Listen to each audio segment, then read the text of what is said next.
Good morning বন্ধুরা, আশা করছি সবাই খুব ভালো আছো। আমিও তোমাদের আশীর্বাদ ও ভালোবাসায় বেশ ভালো আছি। এখন সকাল কটা বাজে ঠিক অতটা বলতে পারলাম না। জেঠিমাদের বাড়ির সামনে এই ফুল গাছটা প্রতি বছরই দারুণ ফুল হয় এই বর্ষাকালে। তো দেখো এবছরও খুব সুন্দর ফুল হয়েছে, আর তার সাথে প্রজাপতিগুলো এই ফুলের মধু খাওয়ার জন্য একদম কি বলবো পাগল হয়ে গেছে। দেখো কি সুন্দরভাবে প্রচুর প্রজাপতি এসেছে, বেশ ভালো লাগছে। আর কি করবো আমি জানি না ঠিক। কালকে একটু বলছিল ওর বাবাকে যে বাবা মাংস খাবো, তো মাংস ফ্রিজে আছে, তো দেখা যাক যদি পারি তা মাংস রান্না করব, আর নাহলে নাও করতে পারি, কারণ আমি আজকে পরিষ্কার করাতে বেশি ধ্যান দিব। তো দেখা যাক কি হয়, শর্টকাটে রান্না করবো। মোবাইলে এক ফোঁটা চার্জ নেই, আবার এদিকে কারেন্টও নেই। চলো আমি একটুখানি চা খেয়ে নিই, তারপর তোমাদের সাথে কথা হচ্ছে। হ্যালো বন্ধুরা, তোমাদের সাথে কালকের ব্লগটায় আর এন্ড করা হয়নি, তো আজকে আসলাম তোমাদের সাথে কিছু কথা বলতে। তো কালকের ব্লগটাতে বেশিরভাগই কমেন্ট আসছে, তো সেই কমেন্টের রিপ্লাই দেওয়াটা আমার মনে হয় খুব জরুরি। কারণ আমার বরকে তোমরা আর কি বলবে, একে সবসময় বলো বাজে ছেলে, খারাপ বাবা, এখন খারাপ বর, মানে খারাপ স্বামী, এই সমস্ত কিছু আর কি স্ট্যাম্প লাগিয়ে দিচ্ছ। প্রথম কথা হচ্ছে খারাপ ছেলে বলছো, যে এটা করে না, সেটা করে না, এটা দেখে না, ওটা দেখে না, কিন্তু তোমরা নিজে চোখে কিছু দেখছো না। যা আমি ভিডিওর মধ্যে দেখাচ্ছি 30 মিনিট 25 মিনিটের ব্লগ, বা 30 মিনিট তো ধরেই দিই, 15 মিনিটের ব্লগ দেখে যা ভাবছো সেটাই বলছো। বা খারাপ বাবা, কারণ হচ্ছে ছেলেকে ভালোভাবে খাওয়াই না, এক সেকেন্ড, ছেলেকে ভালো কিছু খাওয়াই না, তো সেই জন্য ভালো কিছু খেলনা কিনে দিই না। তো প্রথম কথা হচ্ছে যে খাওয়াই না কে বললো, এখন তাই বলে অতিরিক্ত জিনিস কিছুই ভালো না। যে প্রতিদিন ছেলেকে মাছ মাংস খাওয়াবো, তখন ওটা ওর অভ্যাসে পরিণত হয়ে যাবে, তখন মাছ মাংস ছাড়া খেতেই পারলো না। দেখা গেল পরিস্থিতি এমন আসলো যে হয়তো বা সবসময় সামর্থ্য নাও থাকতে পারে মাছ মাংস কেনার, তখন কি হবে? তখন তো কষ্টটা ওরই হবে। তো এই একটা কথা। দ্বিতীয় হচ্ছে খেলনা, তো ওর খেলনা প্রচুর আছে, কিন্তু অবাঞ্ছিত জিনিস কোনো কিছুই কেনা ভালো না। মানে খেলনা থাকতেই খেলনা নিয়ে আসবো, গাড়ি থাকতেই গাড়ি নিয়ে আসবো, এই সমস্ত কিছুই ভালো না। এখনও ছোট আছে, যতটুকু যে ওর মনের মধ্যে আমরা বাউন্ডারি করে দিব যে এতটুকুর মধ্যেই তোমার সীমাবদ্ধতা, ও এতটুকুর মধ্যেই থাকবে। কিন্তু ওকে যদি আমি আকাশ ছোঁয়া জিনিস দিয়ে দিই, পরবর্তীতে তখন ও আরও বেশি দামি, যেমন একটুখানি বড় হতেই তখন বলবে আমার ফোন লাগবে, একটুখানি বড় হতেই তখন বলবে আমার বাইক লাগবে। পারবো না, আমরা এত সামর্থ্য নেই আমাদের। তো এই আর কি, নিজে রোজগার করবে, নিজে যখন ওর ইসে হবে তখন ও নিজে ইনকাম দিয়েও কিনবে, কিন্তু আমাদের কাছে আমরা তো পারবো না। বলছে এখন যে মিতুর টেক কেয়ার করে না, মিতুকে দেখে না, তারপর হচ্ছে মেডিসিন দেয় না, ডক্টর দেখায় না। তো প্রথম কথা হচ্ছে টেক কেয়ার করে কিনা সেটা আমি জানি, আর মানে খাওয়ায় কিনা সেটাও আমি জানি, কারণ ও সবসময় অ্যাভেলেবেল বাড়িতে কলা ঠলা নিয়ে আসে। তারপর দুধ আমাদের রোজিনা করা আছে। তো সত্যি কথা বলতে আমি কলা আনলে পরে আমাকে হাতে তুলে দিলে মানে আমার মনেই থাকে না যে আমি খাবো। হাতে তুলে যখন দেয় আমি তখনই মানে খাই, বা আর তার থেকেও বড় কথা আমি সময়ই পাই না। আর দুধের কথা বলতে গেলে আমি যখন আমার ছোটো ছেলেটা যখন আমার পেটে ছিল, আমি তখনই দুধ খেতে পারিনি, মানে আমার সহ্য হয় না। আর অনেকে বলছো চাটা খাওয়া কমাও, চাটা একটা নেশার মধ্যে পড়ে, তবুও এখন আর সন্ধ্যার সময় চা হয় না, কারণ এমনিতে এত গরমের মধ্যে চা খেতে ইচ্ছা করে না। এই একবেলা আর কি হয় লাল চা, নাহলে দুধ চা, এটাই আর কি। তো এই আর কি ব্যাপার। দুধ থেকে কোনো কিছুই জাজ করা ঠিক না। আমি জানি মানুষটা কীরকম, আর এটাও জানি আমাদের কতটুকু সামর্থ্য অনুযায়ী আমাদের চলতে হবে। এখন আমার সামর্থ্য নেই 5 টাকা খরচ করার, কিন্তু আমি মানে সামর্থ্য আছে আমার 5 টাকা, কিন্তু আমি খরচ করতে 60 টাকা খরচ করে ফেলছি, বা 8 টাকা খরচ করে ফেলছি, সেটা তো ঠিক না। যতটুকু সামর্থ্য ততটুকুর মধ্যেই থাকা দরকার। তো এই আর কি। তো যাই হোক, আমরা হ্যাপি আছি, ভালো আছি, আর কি বলবো, আর কিছু বলার নেই। আসলে আমি প্রথম প্রবলেম হচ্ছে আমার ঘুম কম হচ্ছে, দ্বিতীয় প্রবলেম হচ্ছে আমি খাওয়ার টাইম টেবিল পাচ্ছি না, তৃতীয় হচ্ছে যেহেতু 2টা বাচ্চা ব্রেস্ট ফিডিং করে, এটা একটা প্রবলেম। আর এর জন্যই হয়তো আমার শরীরটা এতটা উইক লাগে, এতটা দুর্বল লাগে, আর মাথা ঘোরানো প্লাস এরকম শুকিয়ে যাচ্ছে, এইগুলোই কারণ। তাছাড়া আর আমার মনে হয় কোনো সেরকম কারণ নেই।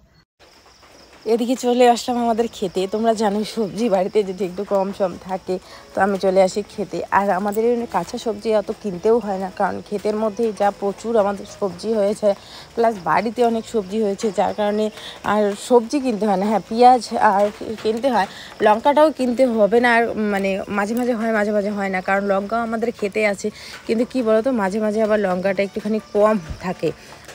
তো সেই জন্য এদিকে আমি চলে আসছি, মানে ও চলে আসছে দেখো পিছন দিক দিয়ে। আর দেখো আমাদের ড্রাগন কি সুন্দর হয়েছে। ড্রাগনের ফুলগুলো পড়ে গেলে তারপরে ওখান থেকে ড্রাগন হয়। বেশ ড্রাগন হয়েছে এবার গাছে। আর ড্রাগন আমার ছেলে খুব ভালোবাসে খেতে, আমার বড় ছেলে। আর মূলত আমার বড় ছেলের জন্যই আমার বর অনেক দূর থেকে এই গাছটা নিয়ে আসছে, শুধুমাত্র ওর জন্যই, ওকে যাতে খাওয়াতে পারে। আর গাছটা বাঁচানোর জন্য অনেক চেষ্টা করেছে। তো যাই হোক, এদিকে দেখো মাঠের পরিস্থিতি। আজকের আবহাওয়াটা অতটাও খারাপ না, বেশ ভালো। আর এই হচ্ছে আমাদের জাংলি একটা বলা হয়। এখানে দেখো কত সুন্দর সুন্দর কুমড়ো হয়েছে, চাল কুমড়ো, মিষ্টি কুমড়ো, অনেক কিছু হয়েছে। মাছি বিনছে, এই যে মাছি বিনছে, দেখ ওটা মাছি বিনছে নাকি। এটা ভালো আছে, ওইটা কাছে।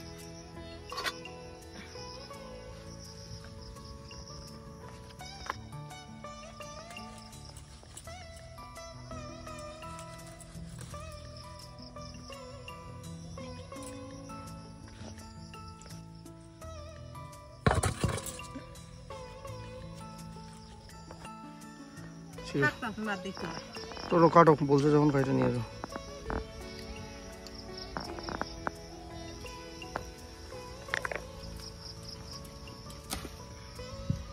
এই যে মাছি, নাহলে আরো বড় হতো।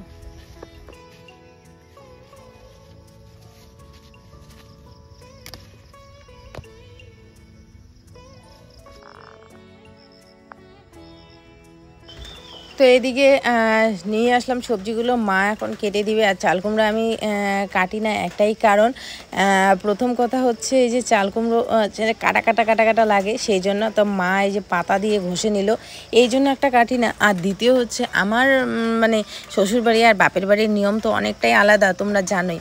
তো আমার শ্বশুরবাড়ির নিয়মে কিন্তু ছেলের মা আর কি চাল কুমড়ো কাটা যায়, কিন্তু আমার বাপের বাড়ির নিয়মে ছেলের মার আর কি চাল কুমড়ো কাটা যায় না। বাপের বাড়ি বলতে অনেকেই আর কি বলতে শুনি যে ছেলের মার নাকি চাল কুমড়ো কাটা যায় না, মানে কাটা যায় না ভুল, মানে ফালি করা যায় না, মানে ওইটা আর কি, ওইটার কথা বলছি। এখানে এনে রাখলাম কারণ ঘরটা পরিষ্কার করব, মাকড়সার জাল টাল যদি পরে আবার, সেই জন্য এখানে নিয়ে আসলাম। বড় ঝুড়িটা বাইরে বের করা হলো, এগুলো সমস্ত কিছু বাইরে বের করব।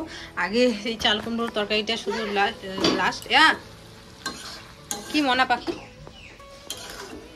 তো এই চাল কুমড়োটা রান্না করে তারপরে হচ্ছে সমস্ত কিছু।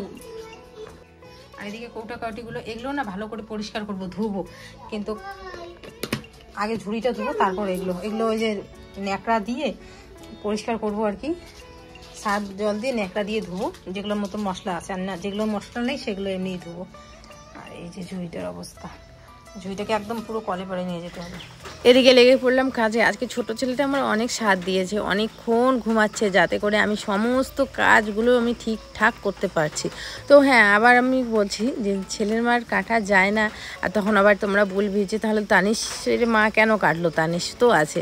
তো এইবারে নিয়মে কাটা যায়, আর এরা কাটেও, মানে আমি এসেও দেখি যে শাশুড়ি মা কাটে, কারণ আর কি বললাম না, নিয়ম আলাদা। তো সেই জন্যই কিন্তু মা কাটে, তারপর আমার জেঠি শাশুড়ি মা কাটে, সবাই কাটে এদের মধ্যে, কিন্তু আমাদের মধ্যে কাটে না জন্য আমি কাটি না আর কি, মাকে দিয়েই কাটাই। আর তার থেকেও বড় কথা হচ্ছে সবজি যদি আমি শর্টকাট রান্নাবান্না করি তাহলে আমি কেটে নিই। আর এরকম সবজি চাল কুমড়ো, মিষ্টি কুমড়ো, তো ওগুলো মাই কেটে দেয় আর কি।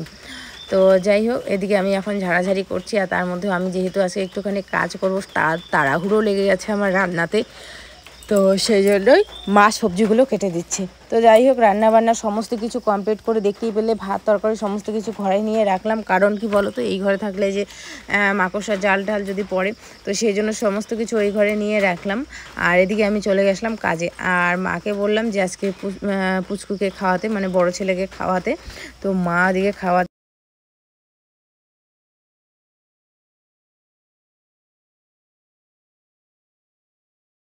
দেখি বাড়ি কি অবস্থা, বাড়ি ঘরের। এমনি তো শরীরের অবস্থা ওই রকম, তার মধ্যে দেখো কি অবস্থা।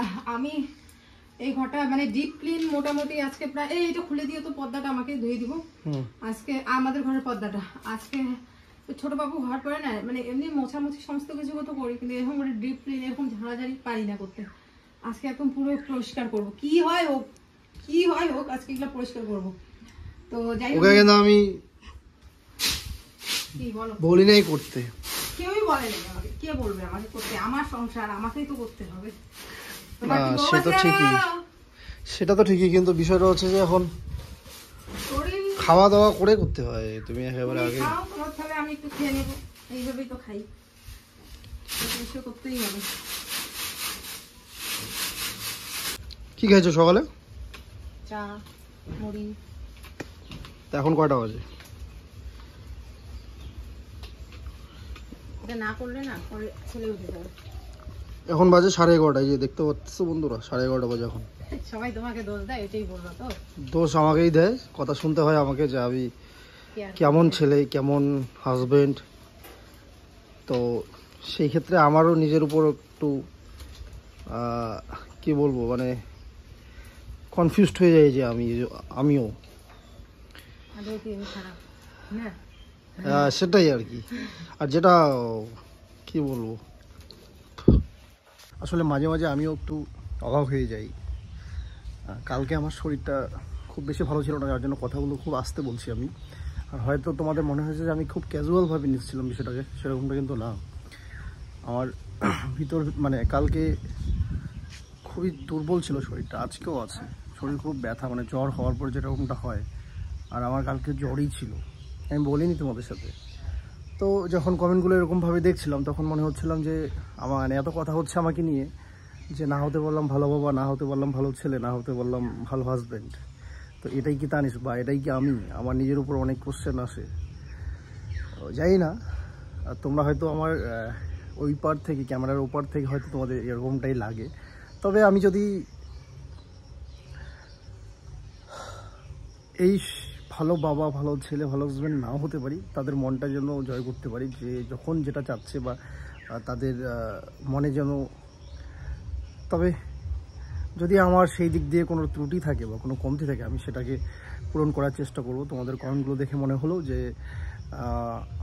আমার মধ্যে অনেক হয়তো ভুল ত্রুটি আছে, সেগুলোকে কভার করতে হবে বা সেই জিনিসগুলোকে শুধরাতে হবে, এতটুকুই আমার মনে হলো। তো চলো, পরে কথা হচ্ছে তোমাদের সাথে।